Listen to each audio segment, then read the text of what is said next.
GSA कंपनीची ही hi-tech जी गाडी आहे, ही समोर तुम्ही पाहताय बटरफ्लाय जे डोअर आहेत हे त्या गाडीमध्ये ऑफर करण्यात आलेले. जवळपास 630 किलोमीटरची टोटल रेंज आहे. 83 किलोवॅट आवरचा जो बॅटरी पॅक आहे तुम्हाला या गाडीमध्ये मिळून जातो.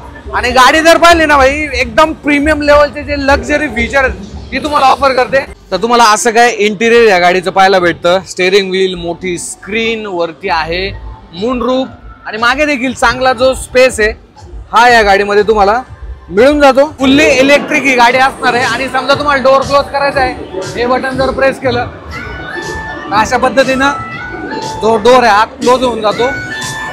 आणि सोबतच हा डोअर जर क्लोज करायचा असेल इथे बटन देण्यात आलेले आहे.